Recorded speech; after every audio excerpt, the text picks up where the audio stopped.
Hey gamers, Cannon Fodder here. Today I have a game review for you. It seems like yesterday that we were running through blocky 128-bit environments as a female protagonist sporting pointy boobs to save the world from a shady evil. Well, not Rise of the Tomb Raider. Oh no, this game in all of its high-definition glory, or 4K for the rich folks, has authentic ruins, a female protagonist with round boobs saving the world from a shady evil. The first question is the game fun? Well, the Tomb Raider franchise over the years, for the most part, has been pretty damn fun, and Rise of the Tomb Raider is no exception. As an action-adventure game, Rise of the Tomb Raider provides the adventure first and foremost, as always, with an engaging story, well-developed characters, and the ever-present peril that we've come to know and love. This is not to say they've forgotten or ignored the action side of things at all. There's some solid bowplay and gunplay, and the enemies are a little bit smarter than 4th graders. In my opinion, they've balanced the genres really quite nicely.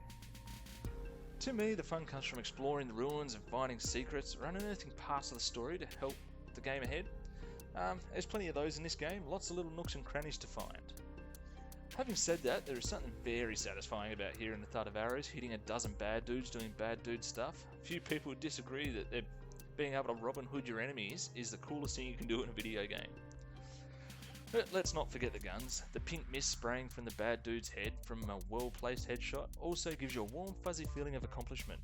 A big part of the modern Tomb Raider games, however, is the storylines. And although I'm all for a good story, the amount of cutscenes in this game I find break the immersion a bit too much.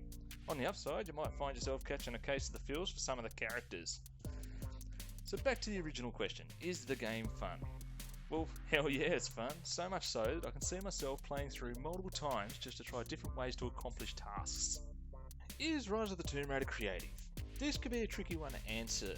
I mean, is the story detailed? Are the maps well thought out? And are Lara's outfits designed well? Well, yes, and yes. Is the concept of the game creative? Not really. This series has been around for 20 years and basically the story remains the same. Lara has the lead on an old relic, she raids a bunch of tombs and fights an array of bad dudes from an Illuminati type cult and wins if you're any good at the game.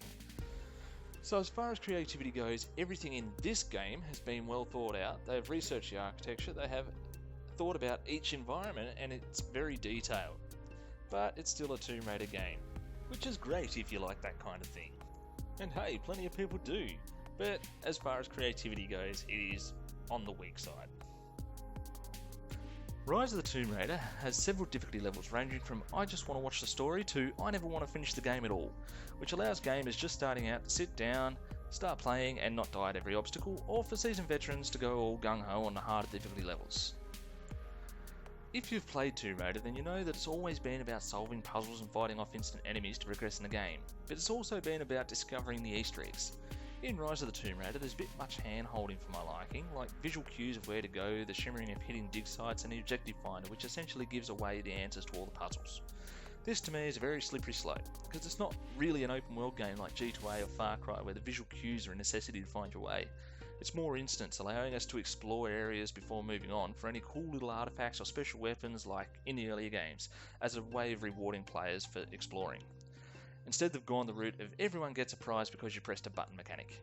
And considering there are aficionados that play Tomb Raider for the purpose of discovery, they might be at risk of alienating their core fan base. Given the time I've played on this game so far, it seems the challenge lies in the physical activity, so to speak, of killing enemies and navigating the areas.